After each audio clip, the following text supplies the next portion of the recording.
Ukraine, as you may have heard, is led by a man called Zelensky.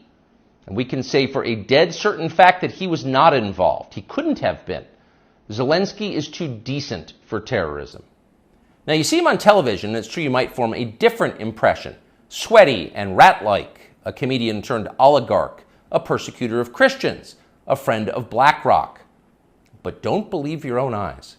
Actually, Mr. Zelensky is a very good man. The best, really. As George W. Bush once noted, he is our generation's Winston Churchill. Of all the people in the world, our shifty, dead-eyed Ukrainian friend in the tracksuit is uniquely incapable of blowing up a dam. He's literally a living saint, a man in whom there is no sin. That's why Lindsey Graham is so attracted to him. They're just two good people, hanging out together and being good. And like all good people, when they meet in person, they spend a lot of time talking about killing people and laughing like friends do. This is my video update from Nicosia, Cyprus on this Thursday morning, June the 8th. Let's talk about some news. And right now I am walking on a street called Kennedy Avenue. I have a coffee from Kennedy's Cafe. Cyprus has very warm feelings towards the Kennedy family. Just about in every city in Cyprus, you will find a street or an avenue named after Kennedy, one of the Kennedys. So yeah, that's where I am right now, walking on Kennedy Avenue in Nicosia. And we'll walk to a small little park and we'll sit down and talk about some news. But as we're walking, let's talk about Tucker Carlson. And Tucker, he had his first episode on Twitter the other day. Tucker on Twitter got millions and millions of views, a huge success.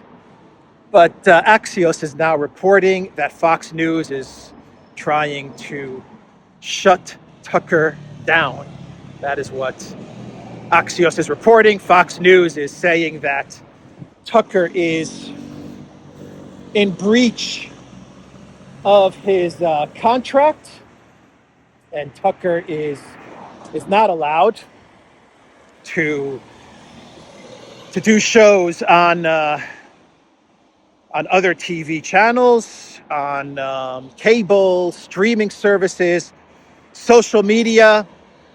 Basically, Fox News is saying that Tucker is locked into his contract and he can't do anything, pretty much. He can't broadcast on any media platform. So they're trying to shut Tucker down. No doubt that the establishment was very pissed off when Tucker did a 10-minute segment, and in 8 of those minutes he talked about the conflict in Ukraine and how the media is lying to the American people, and he made fun of Zelensky, and he talked about all the wasted money and the billions being sent to the corrupt Zelensky regime. He called Zelensky a rat-like figure. He says he's a thug in a tracksuit, and no doubt that the establishment, they got very upset. The military-industrial complex probably called up Murdoch, and they said, sue the guy, sue him, get him to shut up. So that is what is going on with Tucker Carlson. They're trying to prevent him from broadcasting even on Twitter. So Tucker has called Zelensky in the past. He has said Zelensky is a strip club, a corrupt strip club manager. That is how he has branded Zelensky in the past when he was still on Fox News. And I imagine that Zelensky, or I could imagine Zelensky sitting in Kiev, watching Tucker on Twitter and he gets upset, and he calls, let's say he calls Christoforou, the head of the FBI, and he calls Christoforou, and he says, Mr. Ray, this is Zelensky from Kiev. And I watch right now Twitter, and this Tucker Carlson, he called me rat-like leader, and he say I'm strip club manager. Mr. Ray, you know, the FBI knows that I'm no strip club manager. Strip club owner? Yes, I own many strip clubs, but strip club manager, no. This is not me, Mr. A. You must shut Tucker down now. I demand you shut Tucker down. Christoforou probably like, yeah, okay, Mr. Zelensky, we'll shut him down. No doubt. And I say the FBI because Aaron Mate, he uncovered via Twitter documents that the FBI, they've been working with Ukraine to censor accounts on Twitter. An incredible discovery by Aaron Mate. Basically, Ukraine is censoring Americans on social media. They're the ones giving lists to the FBI, telling the FBI which accounts on Twitter they need to shut down. Now, Twitter, they didn't follow the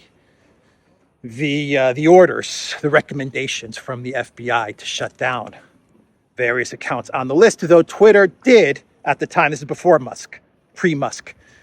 Twitter did say that they would consider it. They were like, look, if you can prove that these journalists, and I believe Aaron Mate was one of the journalists on the list. It's a long list of accounts that Ukraine wanted the FBI to force Twitter to shut down. But Twitter did say, if you can prove that these journalists have some sort of connection to like the Russian government or are some sort of propaganda or something like that, then we'll look into it. But for now, Twitter said we don't see them as violating any of our terms for now. So that was an incredible revelation from Aaron Mate.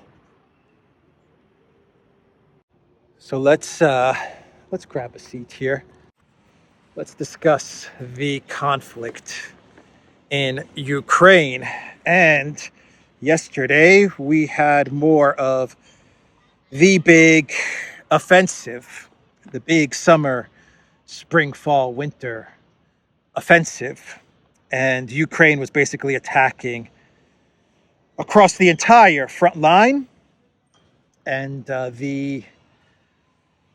the main focus of Ukraine's attack was in the Zaporozhye direction, but they were attacking in Avdiivka, in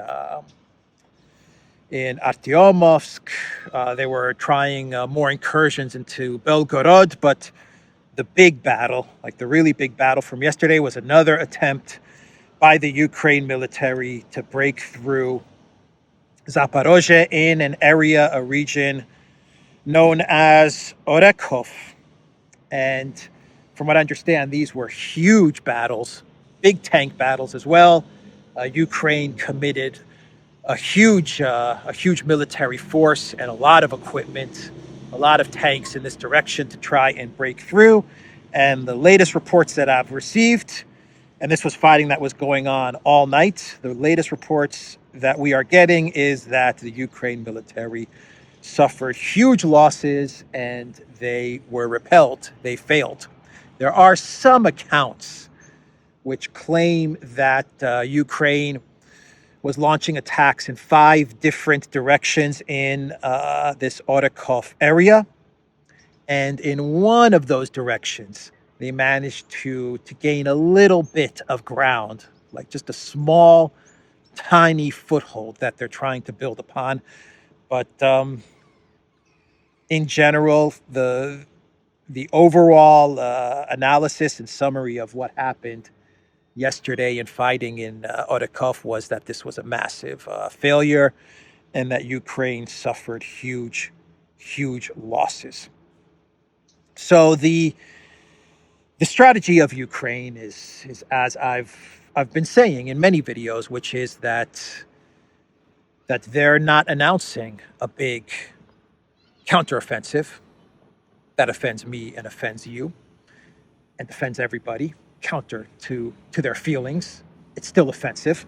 And the Ukraine government, the Zelensky regime, they're not announcing the beginning of any type of counteroffensive until they achieve a breakthrough. They're throwing spaghetti against the wall and they're waiting for something to stick. They're a boxer. I'll give you guys another metaphor. They're a boxer who's just wailing at the opponent. No technique, no strategy, nothing. They're just throwing punches and they're hoping that something lands. And when something lands, that's when they're going to announce the big offensive. That's what they're waiting for. They're waiting for something to stick against the wall. They're throwing the spaghetti there. They're waiting for something to stick. And the minute they get some breakthrough, some result, that's when the Zelensky regime is going to announce the big offensive. And when they announce the big offensive, when they get that breakthrough, if and when they do get that breakthrough, which is possible, very possible that they'll break through somewhere, then the entire collective West media, the entire collective West political elite, they're going to be just running with stories and statements about the glorious victory of the Ukraine military, the Russian military in tatters, the Putin regime is crumbling, the Russian Federation is crumbling. This is a huge victory. This is the next siege of Kiev, the next great Kherson counteroffensive, the next Kharkov counteroffensive. This is all those things times 10 and give Ukraine more money and more weapons. That's going to be the narrative. So just be prepared for a huge media hysteria and hype and celebration if and when Ukraine does manage to break through somewhere on the front lines. And they're attacking everywhere. I mean, they're throwing everything they have in all different directions, just trying to achieve that breakthrough. And when they achieve that breakthrough, it is going to be pure hysteria, madness, celebrations from the collective West. And then it's going to be on purpose. It's deliberate so that they can create the panic. They hope they can create panic in Russia.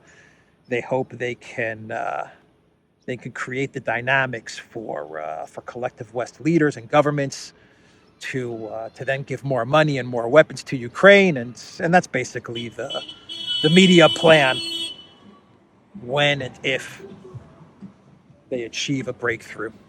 So that's the strategy. Until then, the Ukraine government, the Zelensky regime, they're not announcing any counteroffensive until they get that breakthrough. They're just saying that nothing is going on. Nothing is happening. That's pretty much the strategy that they're employing. So the number 2 guy in military intel, the Budanov replacement, let's just call him the Budanov replacement guy, Danilov, who is the secretary of the National Security Council. He said that the offensive has not begun. Quote, when we launch a counteroffensive, everyone will know it. They will see it. That is what the new Budanov is saying, because the real Budanov, well, he's disappeared. He's MIA. And so now we have this guy, Danilov, who has said some crazy things in the past, but it seems like they're elevating him more and more now because Budanov is gone. So his quote was, the counteroffensive has not begun, but when it begins, you'll know it. Basically, he's just saying what I just said, which is that we're waiting for a breakthrough. When we get that breakthrough, that's when we're going to announce the beginning of the counteroffensive.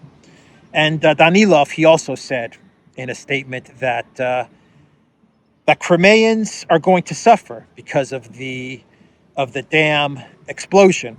They're going to suffer without water for years, is what he said. In the next 3, 5, 10 years until this dam is rebuilt, The supply of water to Crimea will simply be physically impossible. He was gloating. He was bragging about the fact that the dam had been destroyed and now people in Crimea are going to have water difficulties. So he was happy about that. That's Danilov. And another commander in the armed forces of Ukraine, he said that the counteroffensive has in fact been not so much about Ukraine advancing, but about Ukraine preventing the Russians from advancing. The counteroffensive consists, in fact, that the armed forces of Ukraine do not allow the Russian troops to advance. That is what the Ukraine commander of the Operational Strategic Group of the Armed Forces said in a statement. So the counteroffensive is really not so much about Ukraine advancing, it's more about Ukraine preventing the Russians from advancing. An incredible statement. And so yesterday I did a video and I said in a joking way, I said that Zelensky, because of the dam exploding, Zelensky's going to come out and say, the dam, Russia destroyed dam, now give me money. That's what I said in my video yesterday. And sure enough, today, what do we get? The head of Ukraine's Hydroenergo said that the hydroelectric power station cannot be restored and it needs to be built anew. To build a new station, you need at least 5 years in 24/7 mode. This requires at least $1 billion. That is what Igor Sirota said, the head of Ukraine's Hydroenergo company. You destroyed dam, now give me money. Russia destroyed dam, $1 billion. Oh boy, I never thought that the next day they would come out with a statement demanding $1 billion because they blew up the dam. Ukraine blows up the dam. Now they want $1 billion from the collective West. Yeah, okay, makes sense, I guess. Podolyak, Zelensky's BFF, he said that Russia blew up the Kakhovka Dam because, and I quote, Russia is an irrational state in a state of panic. So Russia is in a state of panic. Not Ukraine, not the collective West. It's Russia that is panicking because they're repelling Ukraine's big counteroffensive. They're in a panic. Okay. Putin is evil. That's why he blew up the dam, right? There you go. It's just one of the things that Putin does. He loves to destroy his own infrastructure. Putin actually had a phone call with Erdogan from Turkey yesterday, and he actually called the destruction of the Kakhovka Dam, he called it, and I quote, a barbaric act. That is what he told Erdogan yesterday in a phone call. That is the first statement from Putin with regards to the destruction of the Kakhovka Dam. So when I was in Limassol a couple of days ago, I talked about a New York Times article which talked about Ukraine's NAZI problem. Now we have Laura Ingraham and Fox News picking up on the New York Times article, and they are coming out and saying that Ukraine has an NAZI problem. This is Laura Ingraham, the Ingraham Angle on Fox News. Now, Laura Ingraham, she's neocon light. I would say she's not neocon hardcore. She's more neocon light with some sprinkles of America first. And yesterday, they talked about the NAZI problem in Ukraine. And I'm just trying to figure out the timing of all of this. The New York Times, Fox News, all of a sudden, out of the blue, for some strange reason, we're hearing more and more about Ukraine's NAZI problem. And I just don't know why collective West mainstream media is talking about this now. So since we were talking about neocon light in the Ingraham Angle, let's talk about neocon hardcore the foundations of neocon ideology and beliefs, and that is the Atlantic Council. And they have penned an op-ed in the Washington Post, which came out yesterday, with the title, "The Key to Ending the War in Ukraine is Attacking Crimea." Now, in this article, the Atlantic Council, they argue that the only way to achieve peace in Crimea is by giving more, in Ukraine, is by giving more money to the military-industrial complex, getting more weapons to Ukraine, attacking Crimea, destroying Crimea, and then getting Russia to surrender. That's the only way that you're going to bring peace in this conflict. The op-ed in the Washington Post says, in reality, Crimea represents a point of maximum leverage. It is exactly where Ukraine needs to make battlefield gains to bring this war to a successful conclusion. The article says that several Russian military bloggers have dubbed the fortifications as fragile. They've called them the Fabergé lines, which is an interesting statement from the Atlantic Council. Basically, in the article, they say that Russia had to build defensive lines, defensive fortifications in a hurry. And according to some military bloggers, these fortifications are very weak. And they call these fortifications the Fabergé line, after Fabergé eggs. And that Ukraine, if given the right amount of weapons and the right support, they'll be able to break through these defenses. So they make that argument. The Atlantic Council then says that Putin's principal lieutenants have been at each other's throats. They basically say that Prigozhin and Kadyrov are upset with the Ministry of Defense and with Shoigu, and they're arguing between each other, amongst each other, and this presents a unique opportunity for the collective West and for Ukraine, because if they can achieve a breakthrough and start attacking Crimea, then you're going to see these arguments amplified, and that's going to be the opening that the collective West needs in order to get the regime change in Moscow. So they make that argument as well, and they focus in on Prigozhin and Shoigu.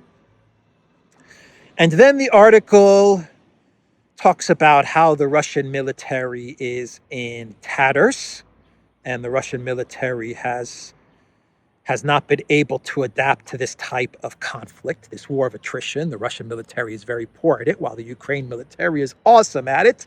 That's what the article says. And they talk about the siege of Kiev. They talk about the Great Kherson counteroffensive. They talk about the Great Kharkiv counteroffensive, the Zaporozhye Avenger, the Ghost of Kiev, the Goat of Kiev, Snake Island. They talk about all of these things and how the Russian military is just a complete disaster. But it shouldn't be underestimated. It's a disaster. It's weak. It's ineffective. The mobilization was a failure, they say. They say Russia suffered huge losses in Bakhmut. It was a Russian loss. Actually, Bakhmut was a Russian loss. Don't believe the narrative that Russia won in Bakhmut. It was a Russian defeat. And Russia's running out of weapons. They say that as well. Russia is running out of arms and ammunition.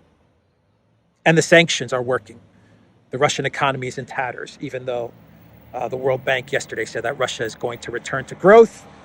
In 2024, Russia's unemployment rate is at record lows, record oil profits, record oil exports, but the Russian economy is in tatters, according to the Atlantic Council. And basically, they're saying all of these things to make the case for long-range missiles, ATACMS, F-16s, fighter jets, more HIMARS, more Wonder weapons, more tanks, because Ukraine, the Atlantic Council says Ukraine can break through Russia's defenses, and a land bridge is achievable. Splitting up Russian forces in the south is achievable, and attacking Crimea is absolutely achievable. And when they do this, they say Putin will surrender. They say, the Atlantic Council says, don't believe the narrative that Putin is in it for the long term. They cite the wars, the Crimean War, the Russo-Japanese War, World War I, and Afghanistan as proof that Russians surrender.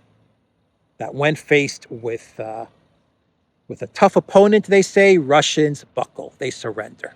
They've surrendered in the past in multiple times, the Atlantic Council claims, so they'll surrender this time as well. All that needs to happen is that Ukraine needs to start attacking Crimea, and then Putin will fold like origami.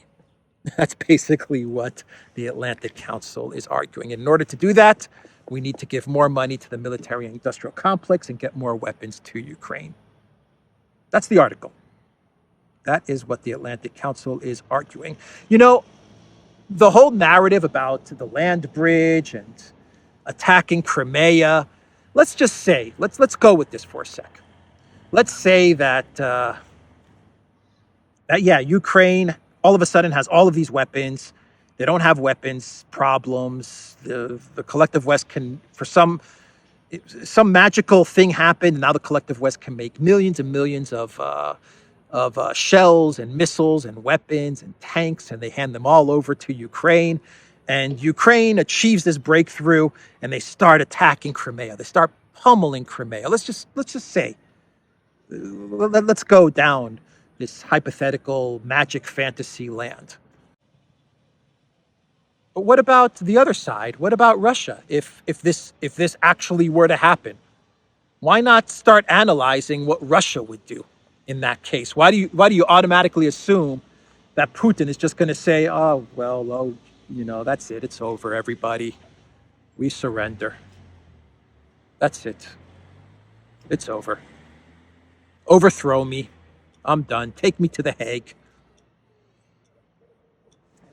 Anyway. All right, so that is the Atlantic Council article in the Washington Post, and there's an article in the Guardian that came out. When did this come out? Today or yesterday? Anyway, this article in the Guardian has the title, NATO members may send troops to Ukraine, warns former alliance chief. Security guarantees and membership path is needed at the NATO summit to avoid escalation, says Anders Rasmussen. And this guy was the Secretary General before Stoltenberg. And now he is acting, keep this in mind, he's acting as an advisor to the Zelensky government. And before that, he was an advisor to the Poroshenko government. So it benefits him. He makes a whole lot of money. This guy makes a whole lot of money if he can continue to escalate this conflict from the military-industrial complex. So for him, it's in his benefit to talk up escalation and talk up World War III. So this guy's a real nasty dude. And he's talking up escalation. He basically says that in this NATO meeting in Vilnius in July, Ukraine needs to be offered some sort of path to NATO membership. And if it's not offered this path to NATO membership, then it must be offered security guarantees by other NATO members.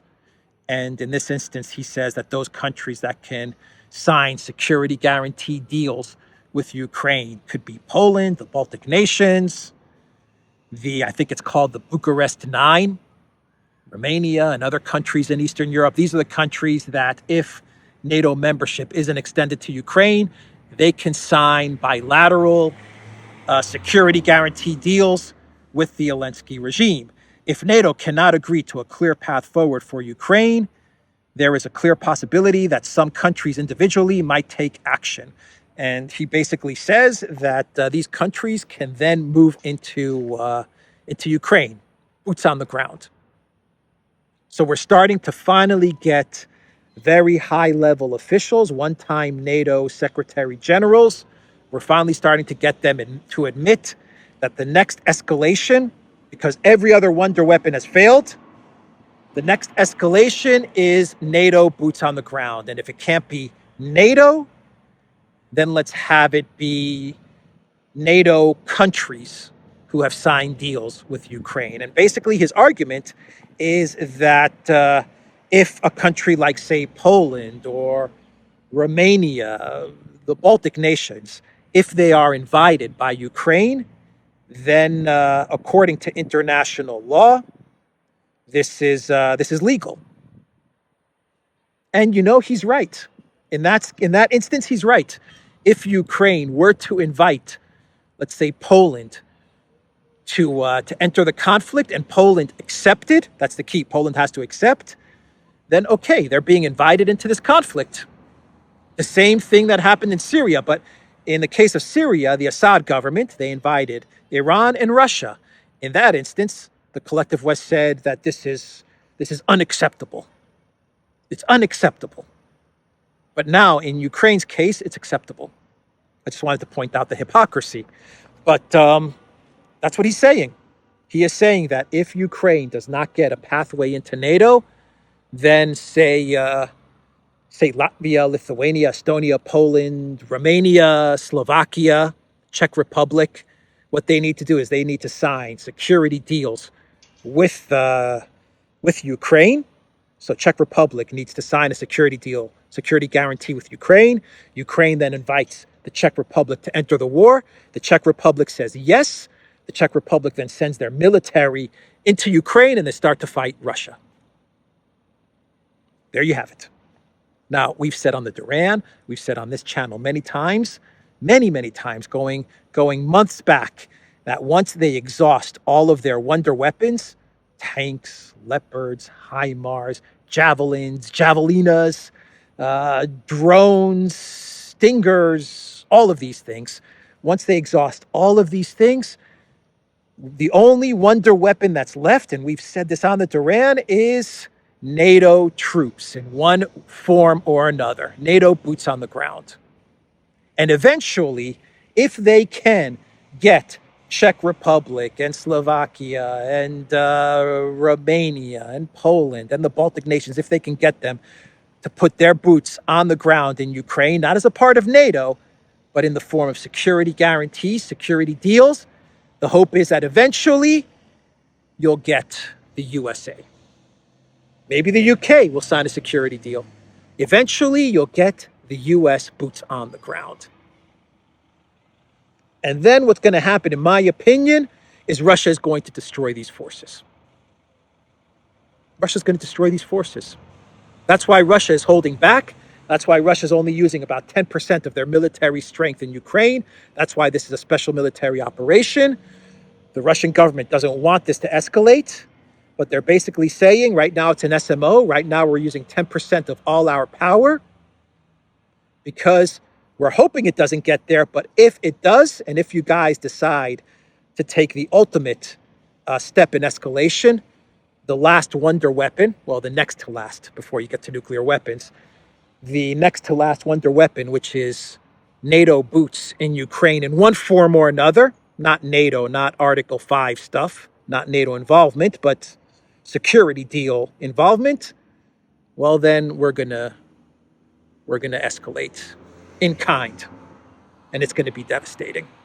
And Polish troops, Baltic troops, Romanian troops, Czech Republic troops, all of these countries, if they actually agree to this, if this actually takes shape and takes form in July in Vilnius, then they're going to get demolished by the Russian military. That's what I believe is going to happen. Then you're going to see the full force of Russia's military.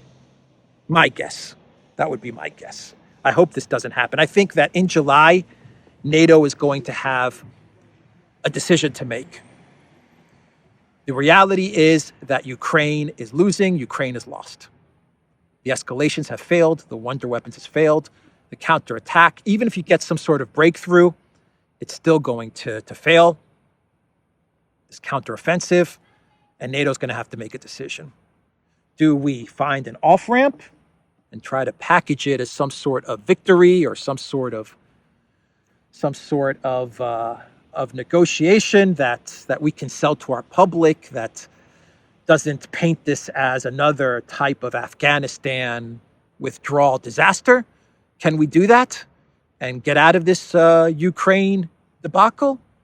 Or are we going to escalate with troops? That's going to be their decision that they're going to have to make sometime in July when they have this meeting. So that's the article which talks about escalation, boots on the ground in Ukraine. Patrushev, the second, they say he is the second most powerful person in the Kremlin, number two to Russian President Putin, the security chief, Patrushev.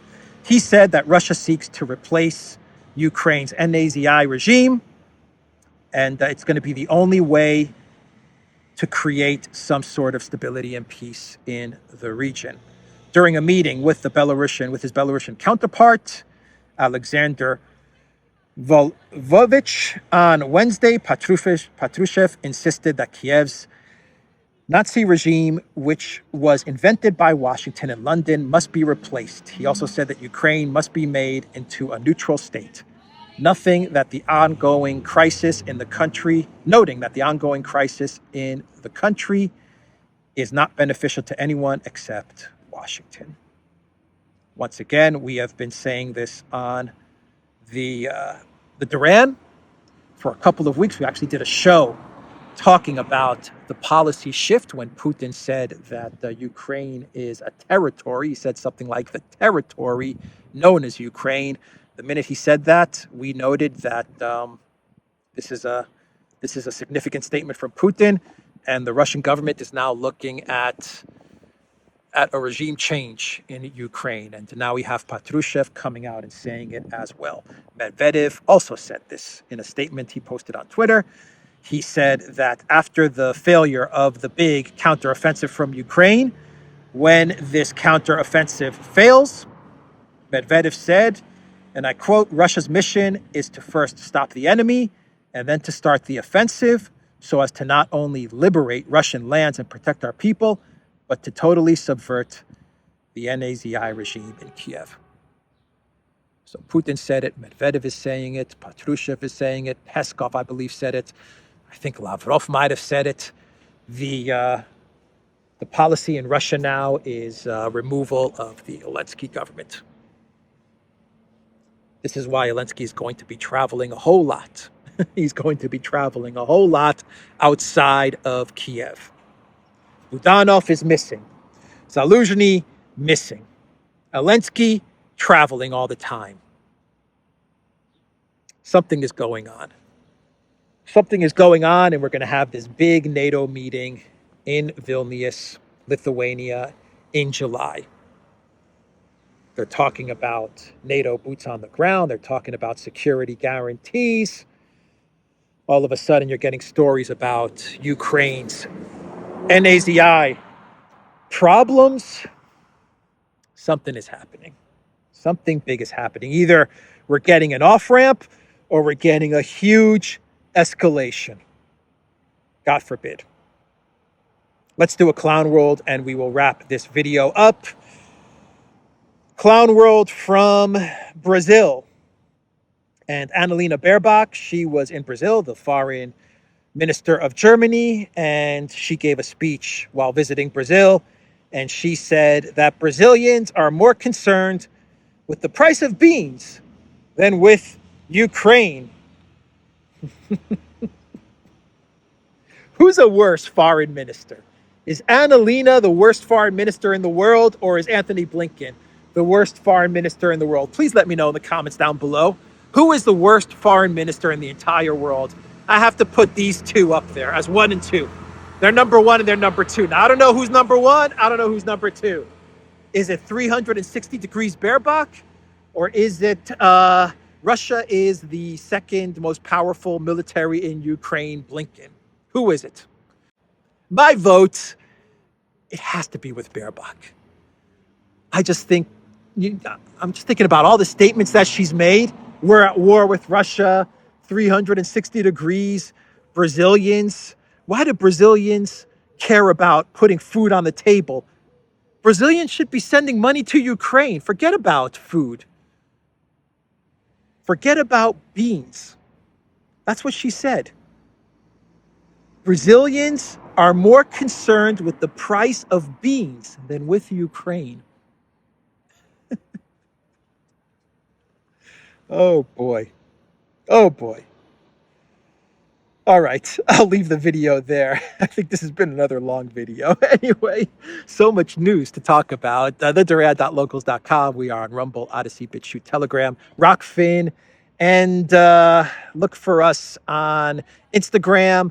We're running a summer giveaway. You'll find the link down below. And go to the Duran shop, 10% off. Use the code GOODDAY. Take care.